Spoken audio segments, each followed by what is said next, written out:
Pandeglang teh iya urang keur cicing di Pandeglang terek ngaji simkuring mah rek nyaritakeun asal usul Pandeglang. Di Pandeglang teh aya hiji jelema sakti mandraguna. Weh, moal aya tanding. Ngaranna Ki Buyut Papak. Ki Buyut Papak teh moal aya tanding lamun gelut. Moal aya tanding lamun ngamasalahkeun masalah kiai. Kakiaian aya di manehanana, kajawaraan aya di manehanana. Ki Buyut Papak teh boga kaistimewaanana mun dibeulem teu teurat. Urang Pandeglang mana mantap Ki Jamal ulah sambarangan eta. Oke, beres acara urang beulem coba. Moal teurat lah. Moal pati-pati atuh nyanan. Ya Allah, nah Ki Buyut Papak teh seorang manusia orang Pandeglang saktina luar biasa. Kabelah dia eueuh tanding masalah, eueuh tanding gelut, eueuh tanding segala rupa, boga kamonesan nyana leuleukeunna nyieun gelang. Tapi nyieun geulangna lain cara zaman kiwari. Belum sanggeus tadi belum diketrokanana make leungeun. Urang Pandeglang mah tulas sambarang. Make leungeun di luhur batu. Eta sanggeus tadi belum ditakolan dibentukeun gelang. Dibentukeun gelang. Sanggeusna dipek-prekan.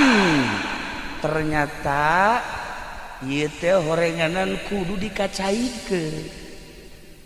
Batu nu eta kumanehanana disimpenna di hiji tempat ngaran tempatna eta di Kabayan Cikole. Ayalah kuari disebut batu ngamprak. Neangan tempat jang nguluikeun lalakon. Aya di Cikolakeun Cikole di naon kitu ngaranna Kabayan keneh. Dengan Kabayan Citaman aya cai di dinya mah dibelem dibentukeun make leungeun dipek-prekan teu kuateun batuna maka disebut batu beulah. Kula mah asal ngadengin nu beulah muringkak bulu. Heuh maksudna terus mah dehem mana bae sia mah kolot-kolot. Tah kuari teh aya batu beulah di Citaman Kabayan Citaman. Masya Allah di dinyala dibentukeun rapih jadilah gelang. Maka nyieuna disebut pande mande gelangna gelang. Zaman harita langsung anjeunna lapor ke Syekh Maulana Hasanuddin diiring ku 5 jelema. Syekh Maulana Hasanuddin almarhum al-maghfurlah kuddisa sirruh ya Allah ya Rabbi kaget. Seorang Pandeglang kampung anu luar biasa, bahkan lain sekedar kampung leuweung meleg-meleg bisa jijieuna nu sakieu hebatna diterima dengan 12 tangan ku Syekh Maulana Hasanuddin. Sageus teh diterima teu meunang balik deui eta Buyut Papak teh diangkat jadi penasehat keraton. Jadi boga sejarah lain lalagaan, maka Pandeglang teh disebutna Panegelang. Lantaran zaman harita mah masih kena aya Belanda dilempengkeun Pandeglang. Sebab baheula Belanda mah loba pandendres pande dan lain-lain sebagainya. Nah iyalah asal usul Pandeglang. Cik sakawal mah lain kitu. Sasarit Hidayatullah teh nyerang Banten, babat Banten nu dititik beratkeun ka Syekh Maulana Hasanuddin pada tahun 1500 berhasil Banten teh dikuasai ku Syekh Hidayatullah tahun 1570. Maka Syekh Hidayatullah teh nitipkeun Banten sebab geus selesai. Kaselesaiana saur Syekh Hidayatullah, alhamdulillah Banten geus jadi milik urang. Terus sampaikan ke Lampung, belah dituna Brebes, Tegal, lain letik-letik keraton Banten teh di Brebes di Tegal, belah dituna Lampung. Masya Allah, Pajajaran teh ieu teh beunang ku Banten. Maka cek Syekh Hidayatullah ieu ngaranna Peni Gelang. Peni teh nyambung, gelang teh gelang, nyambung gelang bahasa kinayah. Maksudnya nyambunglah perpolitikan, nyambunglah perekonomian, dibangunlah ku Syekh Hidayatullah perpolitikan atas nama Banten jeung perekonomianana. Maka Banten teh boga Pandeglang lain letik-letik sejarah. Hebat Pandeglang teh, teman-teman bangga orang jadi orang Pandeglang. Boga sejarah dibaca lain sekedar ku orang Serang, lain sekedar ku orang Banten, dibaca di Belanda, dibaca di Jerman, dibaca di Perancis, dibaca di Inggris.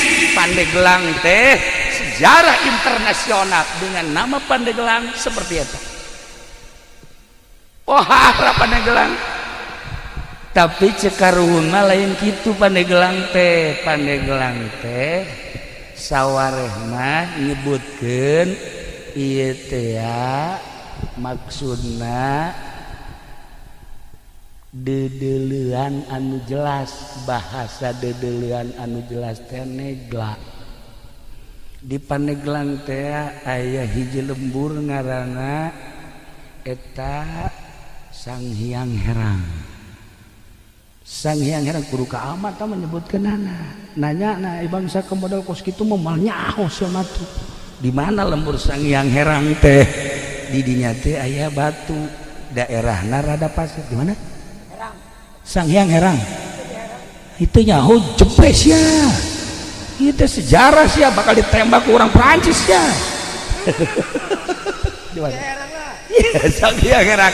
Di dinya teh rada pasir.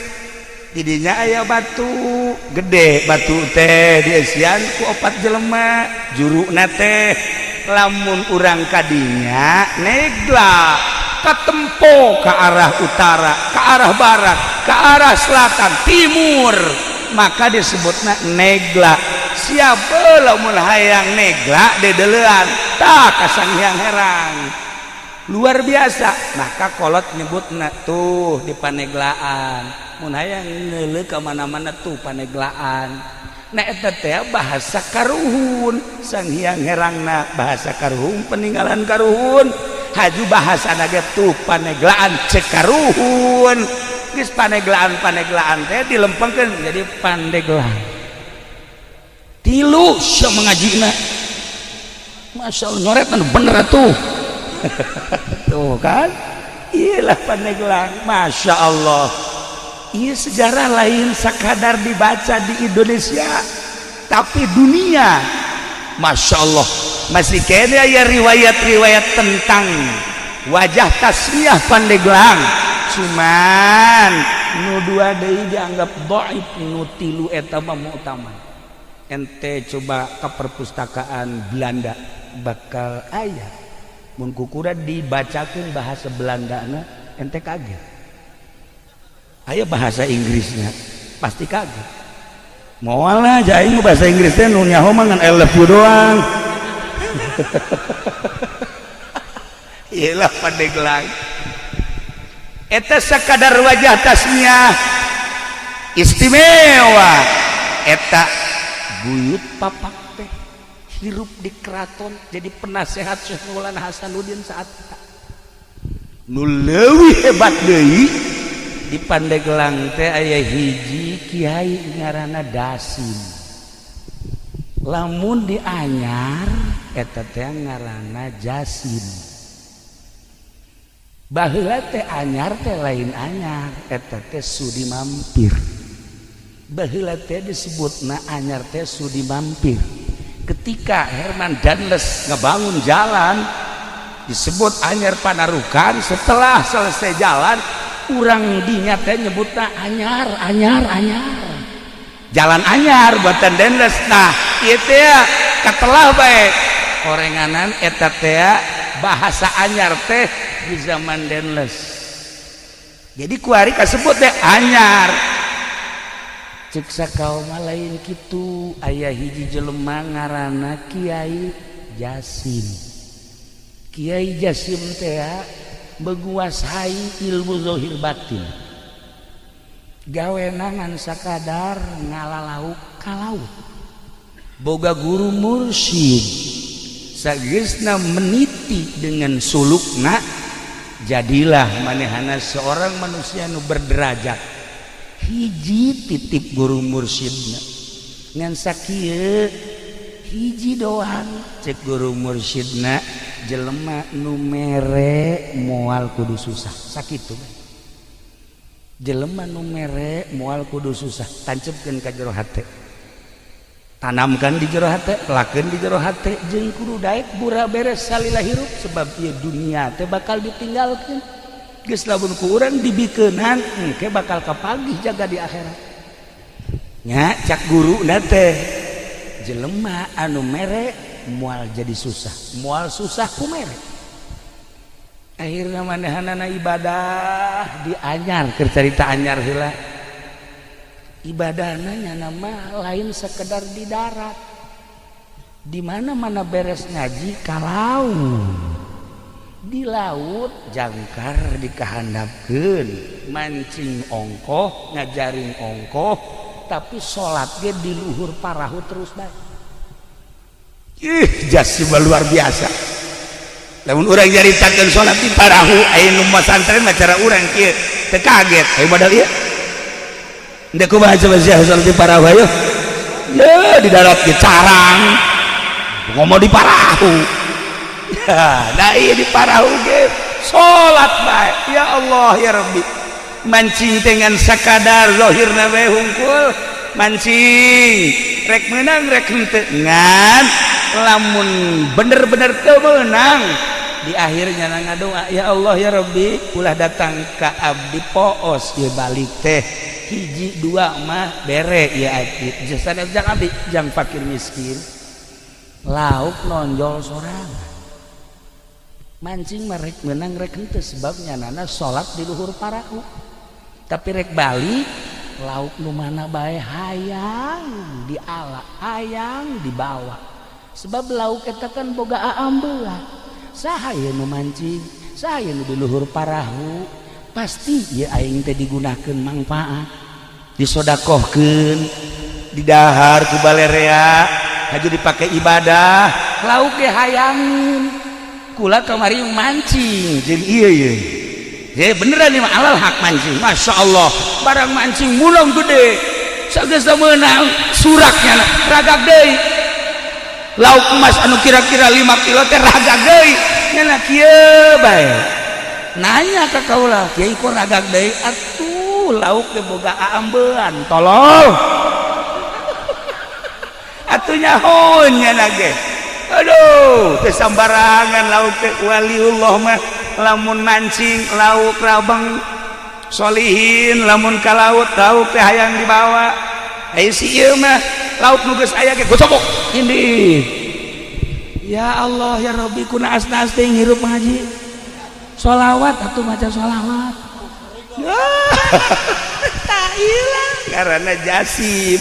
Satu ketika di Jasim asal maghrib, memeh maghrib keluar dina laut, maksudna geussan mancingna sebabnya jadi imam maghrib. Satu ketika ieu aya angin, henteu bisa mendarat di laut. Masya Allah Gusti, abdi teh imam di masjid teh di darat teh, lamun eueuh abdi meureun jelema teh paburia. Ya Allah ya Rabb, sementara angin terus niup teu bisa mendarat. Terserah Gusti abdi mah sebab abdi mah ieu teh diparentah ku Gusti kamodelanana Ki Jasim di masjid ngimaman aya di laut aya. Urang bisa kitu nyandung urang geus da pokona mah moal kanyahoan ku nu kolot di nu kolot aya di nu gora terus haja Agus kita kula minta jampena kae heula Gus tenang heula nu kos kitu mau malah diturunkeun tuh ya ieu Jasim luar biasa Jasim Masya Allah.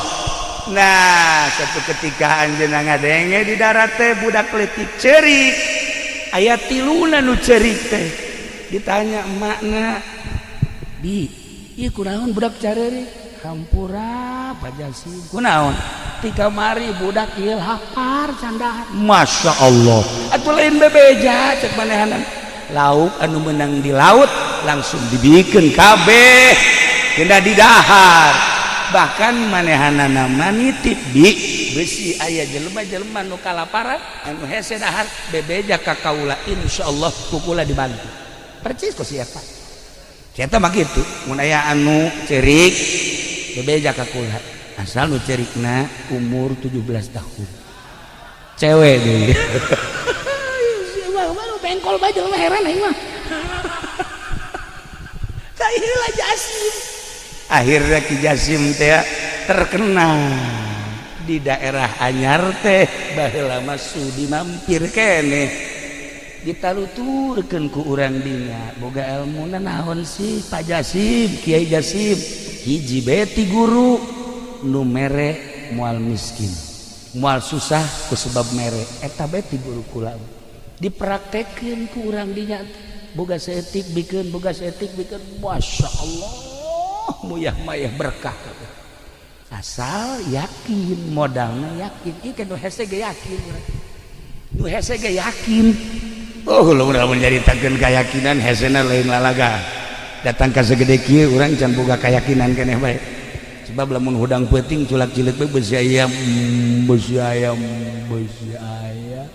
momonun si aya pocong eta karana teu boga keyakinan kos kitu tah ya urang mah kana rezeki bae hampir teu yakin padahal Allah ngajelaskeun dina Al-Qur'an tapi teu daek yakin masih kene meronta kene tah ieu lah Jasim ditaluturkeun ku urang dinya berarti ngamuridkeun ilmu nu dipraktekeunana jelema mere moal miskin nu mere moal susah sakitu bae akhirna muridna loba geus loba muridna nyana ka Mekah berangkat balik ke Mekah Masya Allah ini masjid di Anyar tah masjid nu pertama ngabangun di Anyar eta ngaranna Jasim mantap besi aya jalan Haji Jasim kuari geus apal dong besi ente ka Anyar ieu teh aya jalan Buyut Jasim eta manehanan nah eta Jasim teh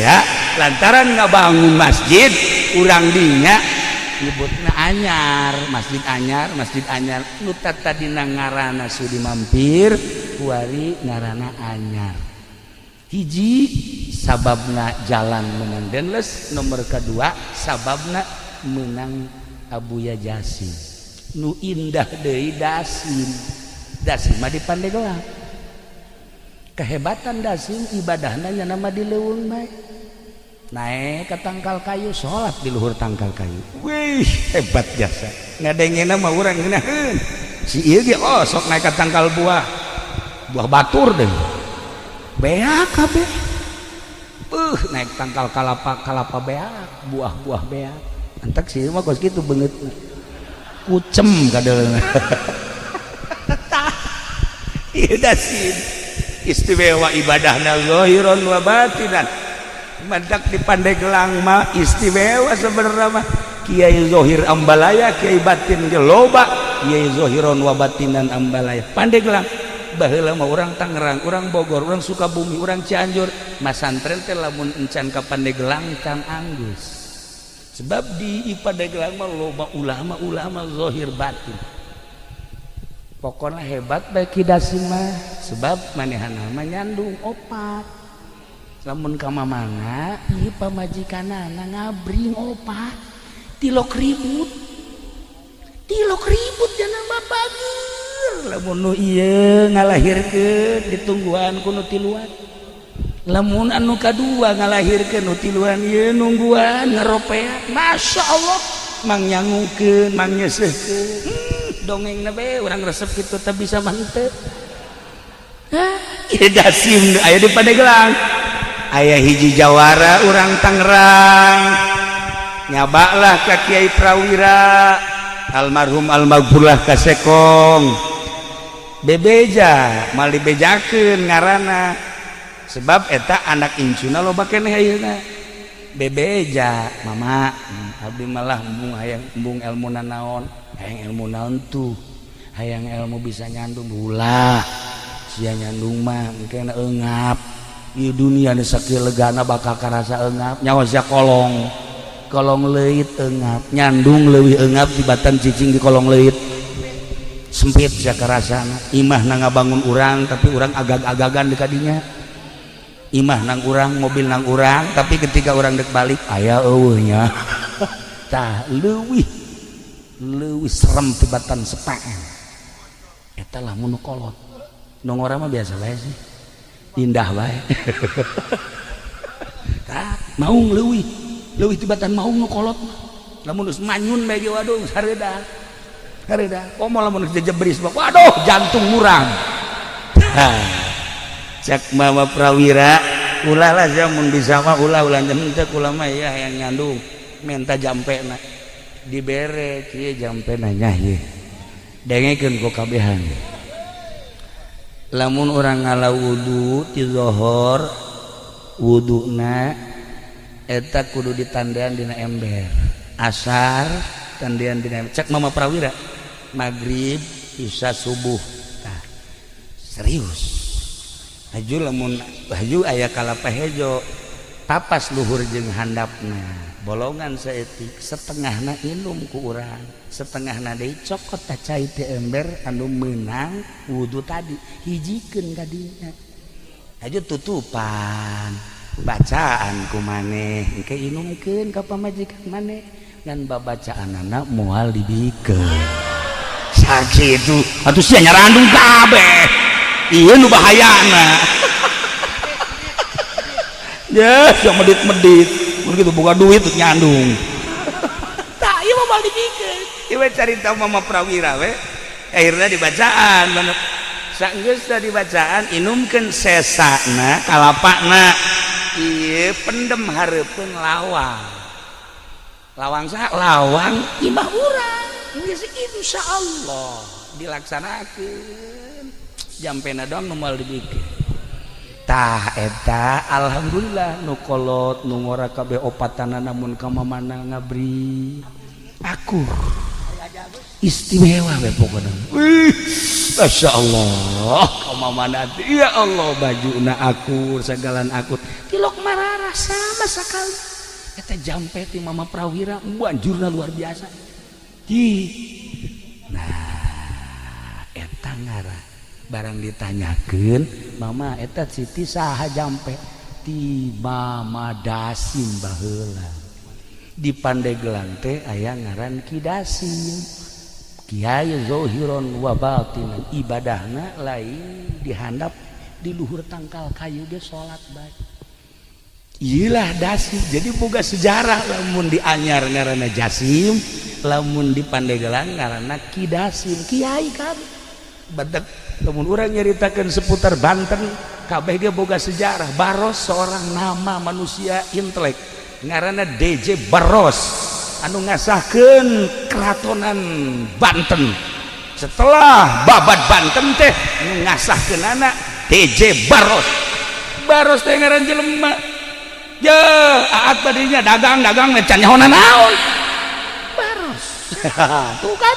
istimewa nah iyalah seputar ngaran-ngarana lamun ku urang ditataan kabeh ge aya wajah tasnya Labuan Anyar Caringin terus Karangbolong eta teh aya titi mangsana nu mantak di ngaranan eta teh Pandeglang Serang termasuk Banten mah geus kacelun ka aun-aun ka koncara ka mana-mana ka beja ka unggal negara harapal kabeh tentang Banten mah nah ieu Pandeglang teh heula ieu teh julukanana nu asli nama Kota Wali. Baheula sempet di zaman Belanda teh disebutna Kota Wali teh. Kabelah dieuna diganti Kota Santri. Kabelah dieuna diganti Serambi Mekah zaman Pak Harto. Kabelah dieuna kuari. Masya Allah, segala rupa aya di Pandeglang. Segala rupa aya di Pandeglang geus pokona mah hese nyaritakeunana. Begal orang Pandeglang, pamalihan orang Pandeglang, tukang nyandung teu bener orang Pandeglang. Tuh, segala rupa orang Pandeglang bae geus anu katangkep di Mekah teh mukimin orang Pandeglang. Wahara. Tapi ulah leuleuh kituna sejarah kiai-kiai jebolan Pandeglang. Masya Allah. Mantak urang bangga di Pandeglang. Aya Ki Bustomi, aya Abuya Cidahu, kuari seungit. Kiai Mupasir, Mama Ujang di dieu, deuk ka mana di neangan ilmu teu kudu jauh-jauh. Beakeun ta ilmu Mama Ujang. Ujianana moal beak datang ka Irah gitu. Tuh, Mama kitu kan Ki Mupasir, ente mun hayang zuhud ka ditu. Kalau urang ka ditu belajar kayak itu, ulah dahar, ulah nginumna saeutik bae. Si ieu sapoe kuat, 2 poe, 3 poe geus kieu bae tah. Iya, mabok zuhud cenah. Ya Allah ya Rabbi, udah gue tinggal bangga na bae ngadenge. Masya Allah kuat amat, itu hebat amat, kiai anu hebat amat.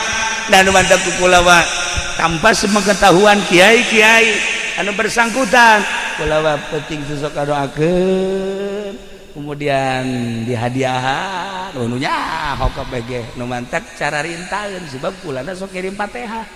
Ka ieu ge sok ila hadatir ruhi fendi al-Fatihah. Nggak baik gitu, asal payah tapi gitulah para jamaah kaum muslimin wal muslimat rahimakumullah. Keistimewaan kidasim teh lain sakadar nyandung, tetapi nyana horenganan seorang bengkong. Nu mantak di Pandeglang mah ilmu bengkong teh aya loba. Tuh pengkong lamun di Garut bengkong, lamun di orang pengkong, lamun dia mah pengkor, beda setik lah. Tak eta teh keistimewaan kidasim teh bisa nyepitan, bisa nyundatanana babacaanana tuh baheula kula boga babaturan diturus eta teh almarhum Kiai Haji Hasim kabelah diana bareng jeung kaula di Garut Kiai Haji Tatang. Eta ilmu pengkong nama aya tadi dia diturus tah bahkan loba nu ngaralep. Tapi kidasim mah nya nama kidasim lamun nyaba aju aya budak hayang disudatan kadia dicekal doang gitu, make ieu doang simpreng beres, make curug doang simpreng beres langsung. Hebat tak kidasim. Dakwah teh lain sakadar ngaji, lain sakadar ilmu batin, kajandung nyandung punyana didakwahkeun encan sampurna lalaki lamun can nyandung sakitu kapan tah gitu kan, asal bisa jampena. Lamun teu bisa jampena ya ulah daripada haji urang agag-agagan balik ke mana ya aing, balik ke mana ya aing, imah nangieun nyana isare di Sisamling kepada eta teh beres tah. Tah ieu kidasim da pandai nyundatan, haji nyundatanana mun keur teu mawa alat cukup make curug we. Ya Allah ya Rabb. Pernah sih ge nyundatan di talian gini. Manya nyundatan di talian. Beres nyundatan, bentak teu bentak-bentak kieu. Salah nyundatan tah bawa ke Sunan Rohmat. Sunan Rohmat teh belajar nyundatan di Kiai Ali Murtado. Balik ka dieu langsung dipraktekkeun ku manehanana. Pohoan nya teu bebeja sakumaha simpreng mah beak kabeh. Atuh pararae jelema. Berangkat deui nya ka Mekah ka ditu. Bebeja ka guruna. Mama, kunaon da kukula mah disudatan pararae kabeh jelema. Emang sakumaha nyundatan atuh beak kabeh. Ya, atuh manajang pamajikanana. Sesakeun saeutik atuh. Tah dipraktekeun. Tah ieu Sunan Rohmat Godog. Etalah adu pertama meraktekeun nyundatan yakni bengkong hasil daripada belajar ti Kiai Ali Murtado Mekah. Nah, dia dilanjutkan ku kidasim Jadi Kida Sim teh boga sejarah hiji ibadahna lain bae di masjid, lain di musola, di luhur tangkal kayu ge terus bae ibadah. Nomor kedua pamajikanana opat tilok ribut. Nomor katiluna bisa nyundatanana tilok ceurik budak teh jeung tilok getihan. Cukup simpreng beres.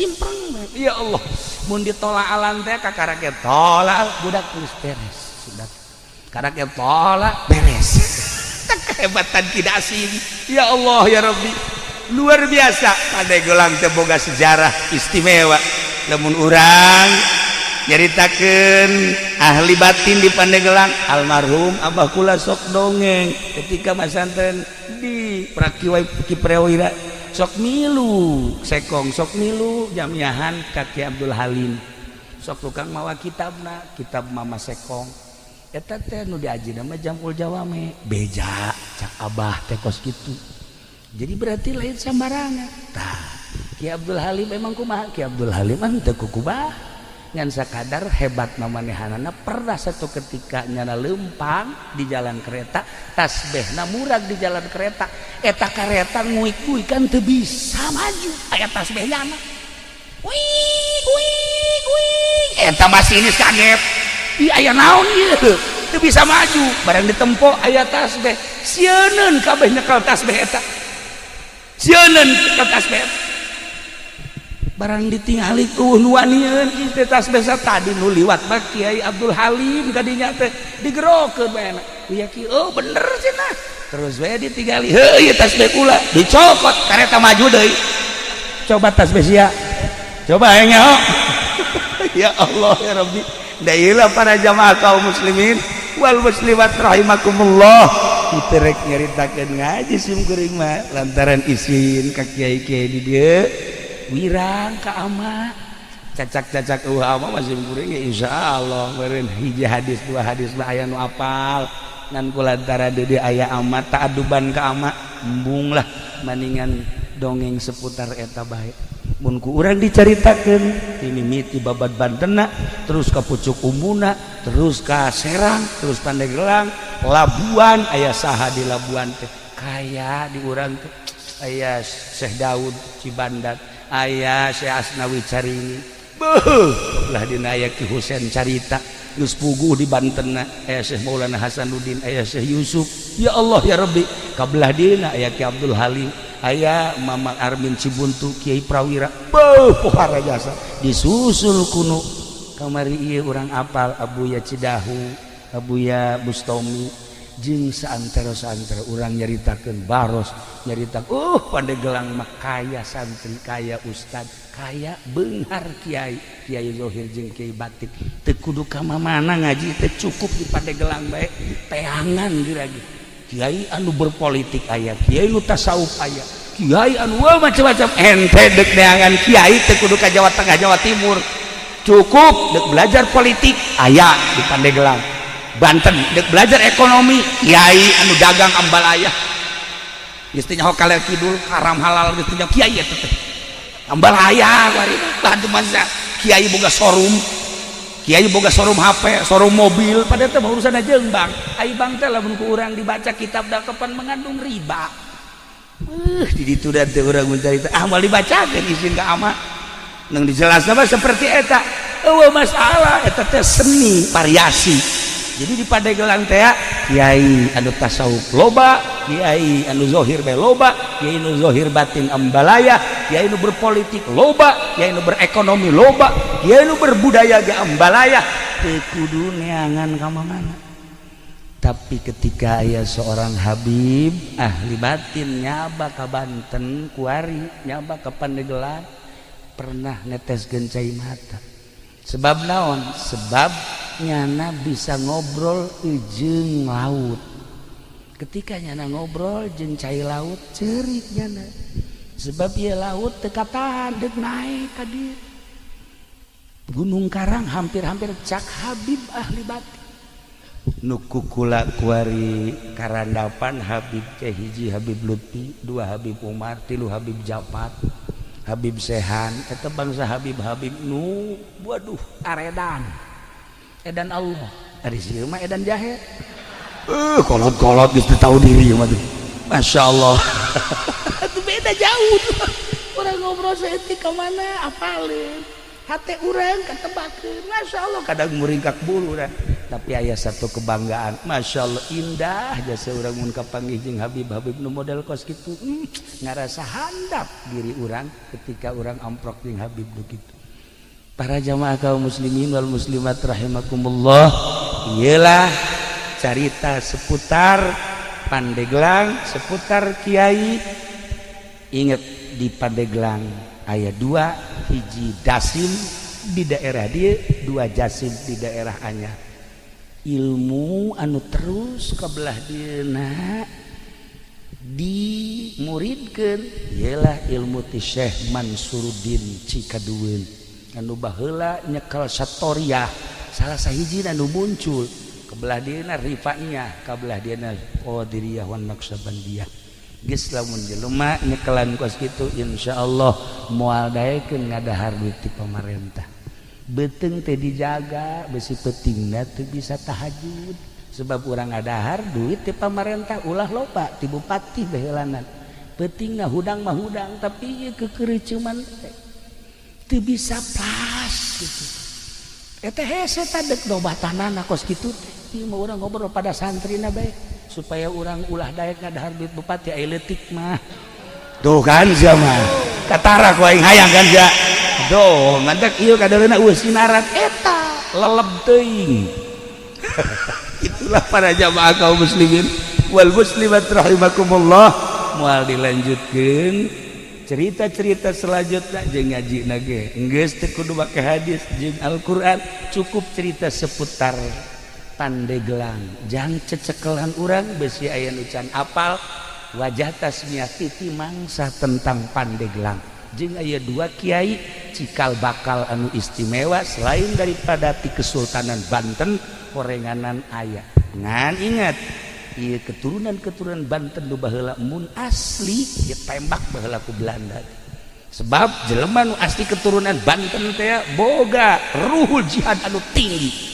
Anti Belanda teh nampak dicatat dina sejarah kiai anu anti Belanda nyawa taruhanana. Nah dengan tak nu arasli teh ka kampung teu nyebutkeun keturunan Banten, teu nyebutkeun keturunan Cirebon sebab lamun kanyahoan zaman Belanda tembak dibuih seret.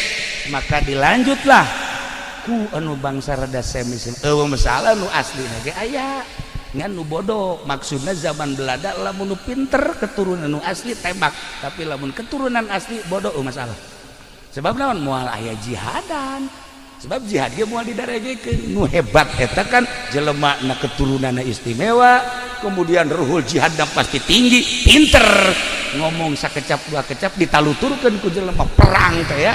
Ieu teh kumaha pemimpin. Urang lamun nyaritakeun baheula masyaallah Ki Amar Khatib terus ka belah ditu da sejarah-sejarah Banten. Urang teh tergugah hati. Terus di Banten mah moal eureun.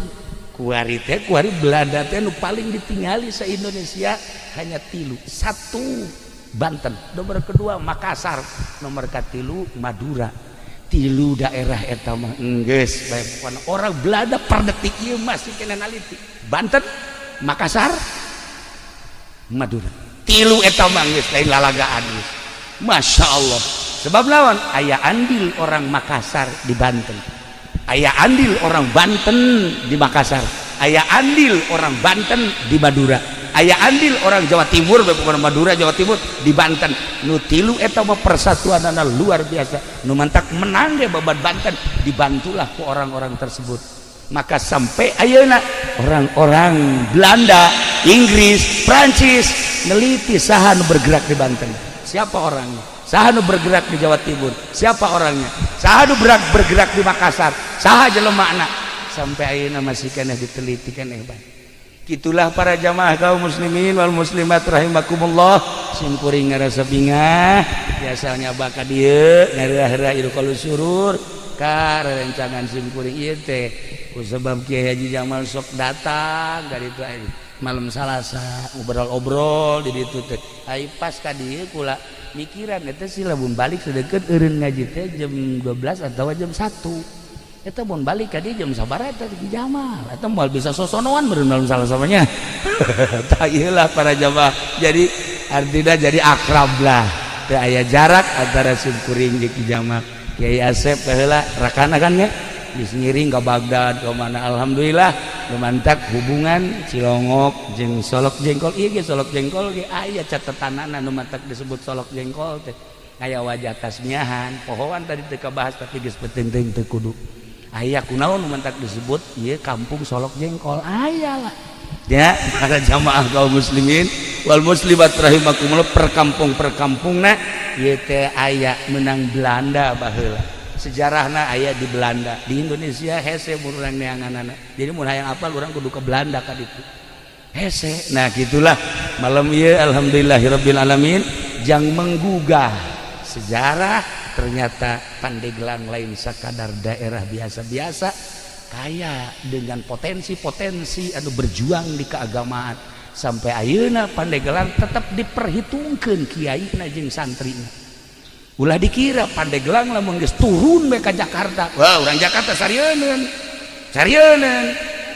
beak sapi beak pasar beak urang Pandeglang itulah ya jadi malam ieu sakadar membuka supaya tergugah hati urang-urang Pandeglang supaya neruskeun sepak terjang leluhur urang sepak terjang karuhun-karuhun urang anu ibadahna nu ditataan kiai-kiai aya catetanana di Labuan aya kiai sabaraha kiai nu hebat di Anyar sabaraha Caringin aya sabaraha terus ke belah dieu ka Serang aya sabaraha Pandeglang aya sabaraha wah istimewa nu panglobana di Pandeglang di dieu gitulah seputar tentang Pandeglang hatunan kitu garada simkuring hapunten tina samudaya kalepatan sareng kakiranganana urang doakeun ama mudah-mudahan dibere kakiatan ku Gusti Allah Kiai Jamal sekeluarga mudah-mudahan dipasihan kanugrahan ku Gusti Allah kitu keneh keluargana Kiai Asep jeung sajabana sadayana mudah-mudahan aya dina rahmat Allah Subhanahu wa taala urang nu haladir di dieu di berbagai elemen mudah-mudahan sami-sami aya dina tangtaingan Gusti Allah Subhanahu wa taala doakeun simkuring insyaallah ngadoakeun urang pada silih doakeun dalam rangka lillahi kalimatillah sekemampuan urang pondok pesantren anu dakwah mimbar anu di pemerintahan anu di perekonomian hayu pada babarengan dakwah menuju ridho Allah Subhanahu wa taala terakhir putra Kiai Haji Jamal anu di sekitar urang doakeun mudah-mudahan janten jelema anu sholih bisa neruskeun ramana akina jeung uyutna ka dituna dalam rangka lillahi kalimatillah sakitu ti simkuring hapunten tina samudaya kalepatan sareng kakiranganana wallahul muwaffiq ila aqwamit thoriq wassalamualaikum warahmatullahi wabarakatuh.